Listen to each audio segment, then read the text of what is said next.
السلام عليكم ورحمة الله تعالى وبركاته. نحمده ونصلي على رسوله الكريم أما بعد فقد قال الله تعالى في كلامه القديم والفرقان المجيد أعوذ بالله من الشيطان الرجيم بسم الله الرحمن الرحيم وأوحى ربك إلى النحل أن اتخذي من الجبال بيوتا ومن الشجر ومما يعرشون آمنا بالله صدق الله مولانا العلي العظيم.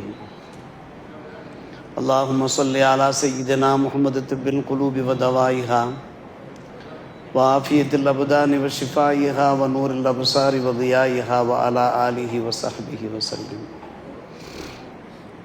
மேலான பெரியோர்களே, சகோதரர்களே, அல்லாஹ்வின் நல்லடியார்களே, அல்லாஹுடைய மகத்தான கிருபை இன்றைய தினம் நமது ஹாஃபிஸா அவர்கள் குர்ஆனிலே குர்ஆனிலே பாதியை நிறைவு செய்திருக்கிறார்கள். அருமையான பிரபல்யமான சூரத்துல் கஹ்ஃப் சூறாவை மிக சிறப்பான முறையில் நம் சமூகத்தில் ஓதி காண்பித்திருக்கிறார்கள்.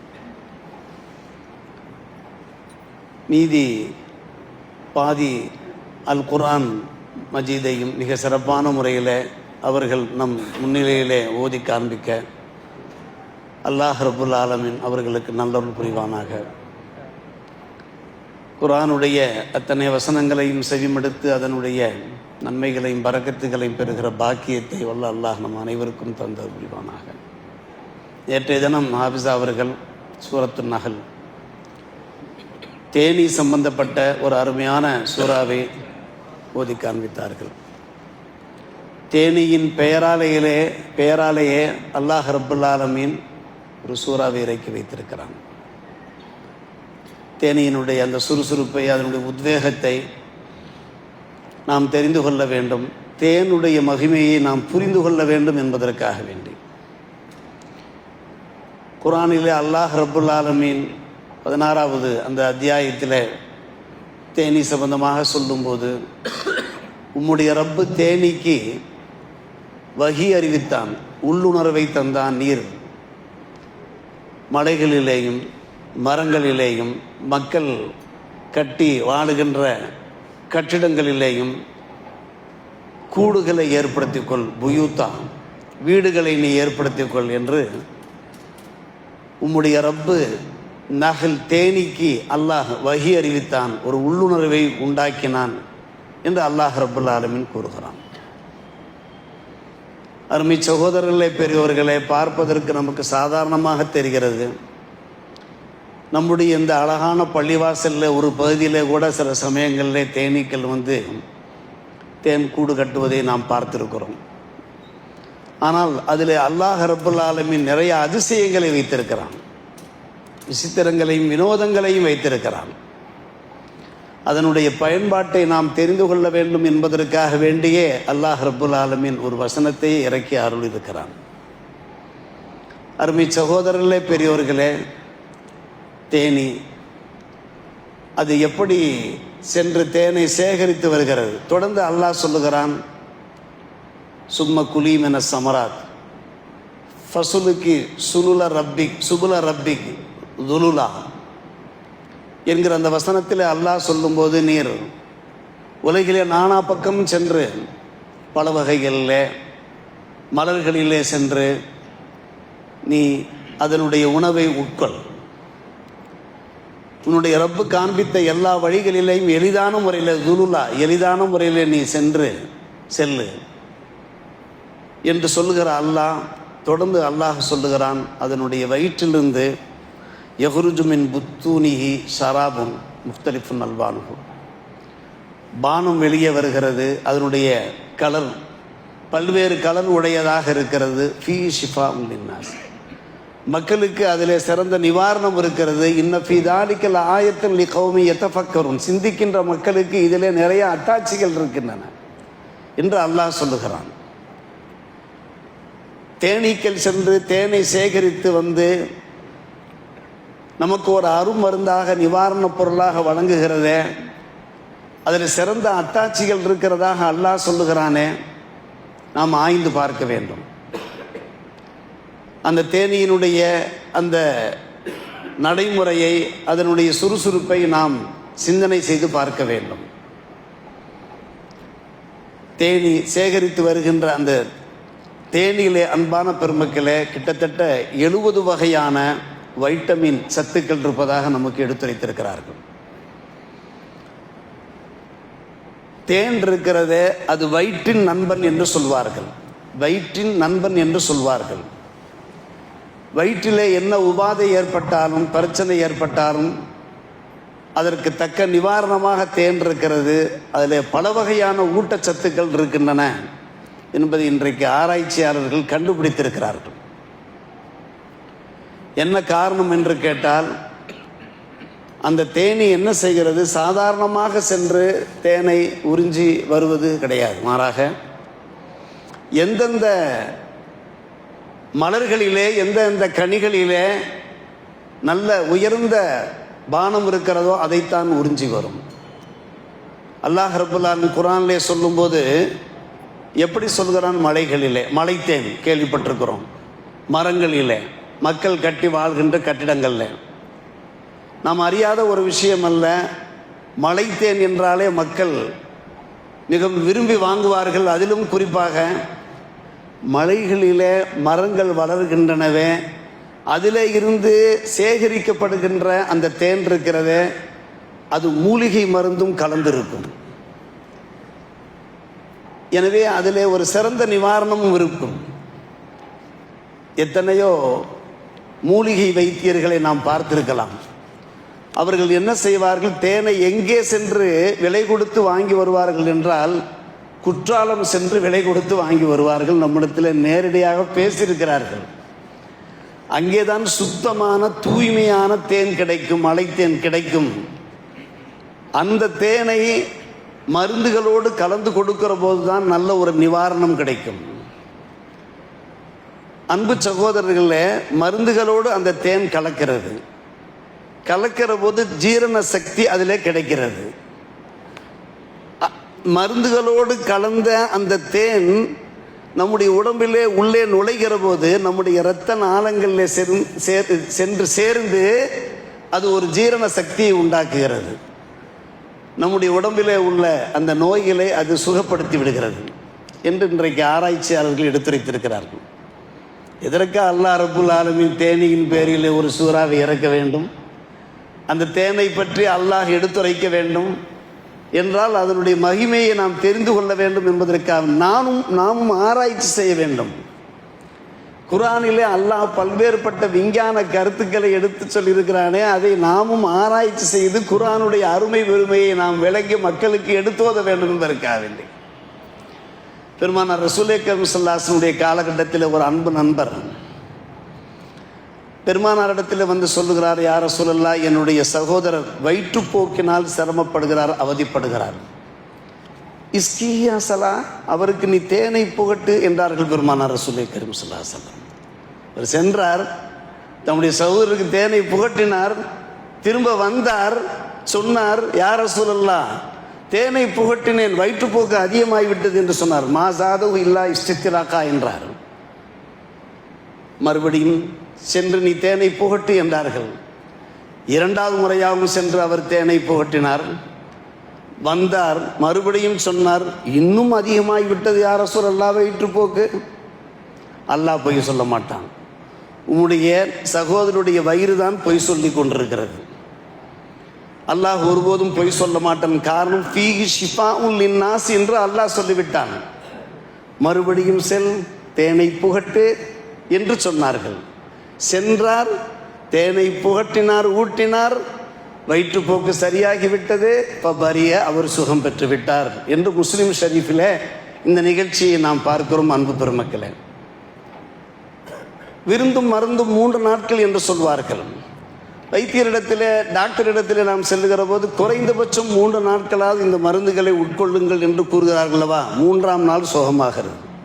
விருந்தும் மருந்தும் 3 நாட்கள் என்று சொல்வார்கள் அல்லவா. எதனால் இந்த நண்பருக்கு எடுத்த மாத்திரத்தில் அந்த தேன் சுகத்தை தரவில்லை, நலத்தை தரவில்லை என்றால், மனிதனுடைய இந்த இரைப்பை இருக்கிறதே, அதில் தாதுக்கள் சென்று சேருகின்றன, சில கழிவுகள் சென்று சேருகின்றன. அது மெல்லியதாக இருக்கும். அது அந்த தோலை சென்று அப்பிக்கொண்டிருக்கும். இந்த தேன் என்ன செய்யும் என்றால், அந்த கழிவுகளை கொஞ்சம் கொஞ்சமாக வெளியாக்கி கொண்டிருக்கும். வெளியாக்குவதற்கு சில சமயங்களில் 1 நாள் ஆகலாம், 2 நாள் ஆகலாம், 3 நாளும் ஆகலாம். அந்த நண்பரை பொறுத்தவரை அவருடைய அந்த இரைப்பையிலே உள்ள அந்த மெல்லிய தோலிலே கொஞ்சம் கொஞ்சமாக அந்த தேன் அந்த தாதுக்களை, அந்த கழிவுகளை வெளியாக்கி கொண்டிருக்கிறது. அவர் சாப்பிடுகின்ற அந்த உணவை சுத்தப்படுத்தி கொண்டிருக்கிறது, இரைப்பையையும் சுத்தப்படுத்தி கொண்டிருக்கிறது. எனவே தான் வெந்நீர் கலந்து நீங்கள் தேனை சாப்பிடுங்கள் என்று சொல்லுவார்கள். டாக்டர்கள் சொல்லுவார்கள், வெந்நீர் கலந்து நீங்கள் தேனை சாப்பிடுங்கள் என்று சொல்லுவார்கள். என்ன காரணம் என்று கேட்டால், தேன் இல்லாத வீடு வீண் என்பார்கள். ஒவ்வொரு வீட்டிலுமே தேன் இருக்க வேண்டும். எத்தனை பிரச்சனைகள் ஆனாலும் சரி, தொண்டை பிரச்சனை, வயிற்று பிரச்சனை, சில சூரணங்கள், அந்த சூரணங்களில் சுத்தமான தேனை கலந்து, கைகண்ட பலன் கண்ட அந்த தேனை கலந்து நாம் சாப்பிடுகிற போது குர்ஆனுடைய அந்த வாக்கு அப்படிக்கு அப்படியே நிறைவேறும். அருமை சகோதரர்களே, குர்ஆனிலே எண்ணற்ற விஞ்ஞான கருத்துக்கள் இருக்கின்றன. மாபெரும் விற்பனர்கள் எல்லாம், ஆயிரக்கணக்கான பண்டிதமார்கள் எல்லாம் அந்த குர்ஆனை ஆராய்ச்சி செய்து அந்த விஞ்ஞானங்களை வெளியே கொண்டு வந்திருக்கிறார்கள். குர்ஆன் இருக்கிறதே ஒரு அறிவு கருவூலமாக இருக்கிறது. அதில் இருக்கக்கூடிய அந்த விஞ்ஞான கருத்துக்களை அனுபவபூர்வமாகவும் வெளிப்படுத்தியிருக்கிறார்கள். அன்பு சகோதரர்களே, அதிலே ஒரு வகைதான் இந்த தேன். இன்னும் எத்தனை விஷயங்கள் இருக்கிறது. இன்றைக்கு உலகம் பூராவும் அன்பான பெருமக்களே, 12 லட்சத்துக்கும் மேற்பட்ட பிள்ளைகள் இறக்கிறார்கள் என்று ஒரு புள்ளி விவரம் கூறுகிறது. ஆண்டுக்கு ஒரு முறை என்றே வைத்துக் கொள்வோமே, 12 லட்சம் பிள்ளைகள் மரணிக்காமல் இருக்க வேண்டும் என்றால், இன்றைக்கு விஞ்ஞான ஆராய்ச்சி என்ன சொல்லுகிறது? உங்களுடைய பிள்ளைகளுக்கு நீங்கள் தாய்ப்பால் ஊட்டுங்கள், அதிகபட்சம் 2 ஆண்டுகளாவது நீங்கள் ஊட்டுங்கள். உங்களுடைய பிள்ளைகள் நலமாக இருப்பார்கள், திடகாத்திரமாக இருப்பார்கள், உடல் வலிமையோடு இருப்பார்கள் என்று ஆராய்ச்சியாளர்கள் இப்போது எடுத்துரைத்துக் கொண்டிருக்கிறார்கள். இது குர்ஆனிலே சூரா பக்ராவிலே 2ஆம் அத்தியாயத்திலே 233ஆம் வசனமாக பதிவாயிருக்கிறது. வல்வாலிதாத்து யுர்லின அவுலாதஹுன்ன ஹவுலைனி காமிலைன். தாய்மார்கள் தங்களுடைய பிள்ளைகளுக்கு 2 ஆண்டுகளாவது பால் குடிப்பாட்டட்டும் என்று. இன்றைக்கு விஞ்ஞான ஆராய்ச்சி சொல்லிக் கொண்டிருக்கிறது, 12 லட்சம் பிள்ளைகள் இறக்கிறார்கள் என்றால் அந்த தாய்ப்பாலுடைய சக்தி அவர்களுக்கு சேராதது ஒரு முக்கியமான காரணம் என்கிறார்கள். வெறும் புட்டிப்பாலை கொடுத்து கொடுத்து தாயை விட்டும் பிள்ளைகளை பிரிக்கின்ற ஒரு சூழ்நிலையும் நாம் பார்த்து கொண்டிருக்கிறோம். தாய்ப்பால் குடிக்கிற போது அந்த தாய்ப்பாசம் அதிகரித்து கொண்டே போகும். சிந்தித்தும் சந்தேகமில்லை, இதெல்லாம் எல்லோரும் ஏற்றுக்கொண்ட நிரூபணமான ஒரு விஷயங்கள். குர்ஆனிலே இருக்கின்ற அத்தனை விஞ்ஞான விஷயங்களும் அறிவுபூர்வமான விஷயங்களும் இன்றைக்கு நிரூபணமாக ஆகிக் கொண்டிருக்கிறது. தேன் அதற்கு ஒரு சாட்சி என்றால், தாய்ப்பால் ஒரு சாட்சி என்றால், அமெரிக்க பல்கலைக்கழகத்தில் இஸ்லாத்திற்கு எதிரான மனநிலை கொண்ட ஒரு பேராசிரியர் வகுப்பறையிலே பேசுகிறார். குர்ஆனில் உள்ள எல்லா விஷயங்களுமே துல்லியமாக கிடையாது, துல்லியமான ஒரு நூல் கிடையாது, சில விஷயங்கள் அதிலே கிடையாது என்று பேசினார். அதற்கு ஒரு வசனத்தை உதாரணம் காண்பித்தார். அது என்ன வசனம் என்று கேட்டால், 33ஆம் அத்தியாயத்தில் சூரத்துல் அஹ்ஸாப் என்று நான் நினைக்கின்றேன், மா ஜஅலல்லாஹு லிரஜுலின் மின் கல்பைனி ஃபீ ஜௌஃபிஹி என்று ஒரு வசனம் வருகிறது. ஒரு ஆணுக்கு அல்லாஹ் 2 இதயங்களை ஏற்படுத்தவில்லை. மின் கல்பைன், கல்வி என்றால் 2 இதயங்களை ஏற்படுத்தவில்லை. என்ன குர்ஆன் ஆணை மட்டும் கூறுகிறது, பெண்ணுக்கு மட்டும் 2 இருதயங்கள் இருக்கிறதா? அப்படியானால் குர்ஆன் துல்லியமாக இல்லை என்று அவர் பேசினார். அன்பான பெருமக்களே, இதெல்லாம் பத்திரிகையில் வந்த ஒரு செய்தி தான். அதைத்தான் நமக்கு தொகுத்து வழங்கி கொண்டிருக்கிறார்கள் பேரறிஞர்கள். ஒரு முஸ்லிம் இளைஞர் விருட்டென்று எழுந்தார்.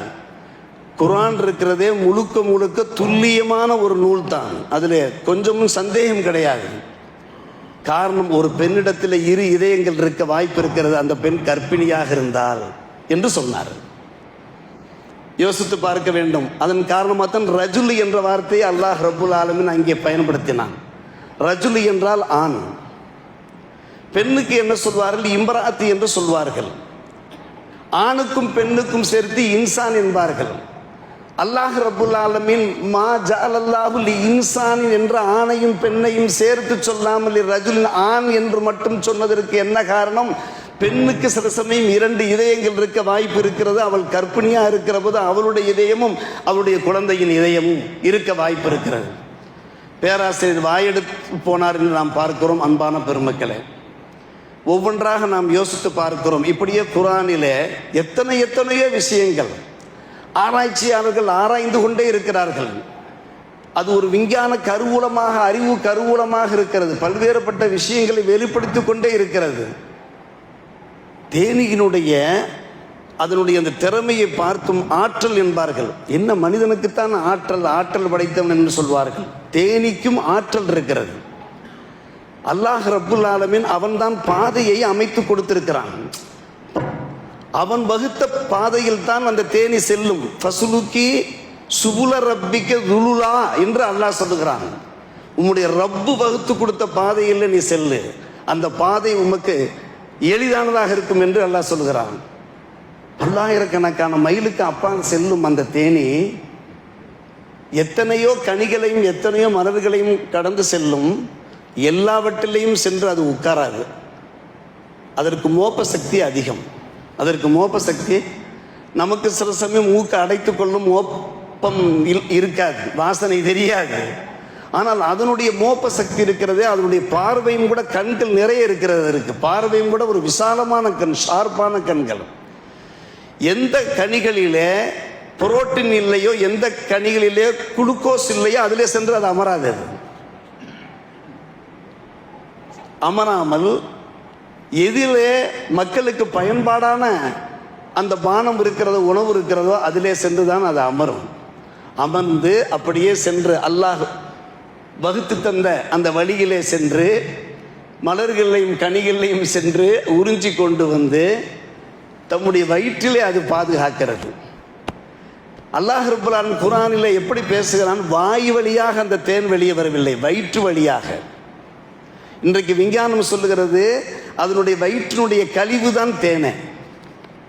கஸ்தூரி இருக்கிறதே அது ஒரு கழிவு தானே.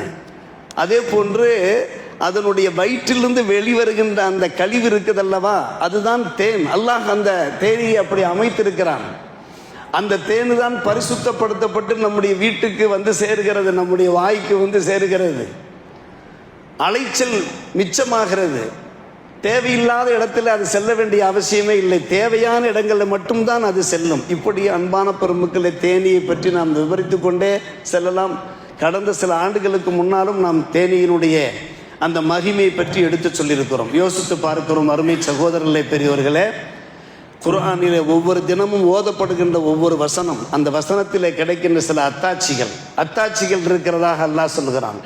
இதையெல்லாம் நாம் கேட்டு நம்முடைய ஈமானை பலப்படுத்திக் கொள்ள வேண்டியிருக்கிறது. அருள்மறை திருமறை இருக்கிறதே, அது உலக பொதுமறை.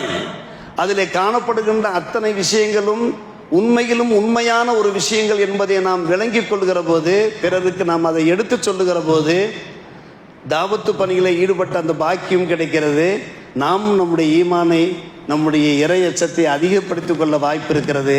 வல்ல அல்லாஹ் ரப்புல் ஆலமீன் இது போன்ற பல நல்ல விஷயங்களை தெரிந்து செயல்பட நம் எல்லோருக்கும் நல்லொரு புரிவானாக. வாஹிர் தாவானா அல்ஹம்துலில்லாஹி ரப்பில் ஆலமீன்.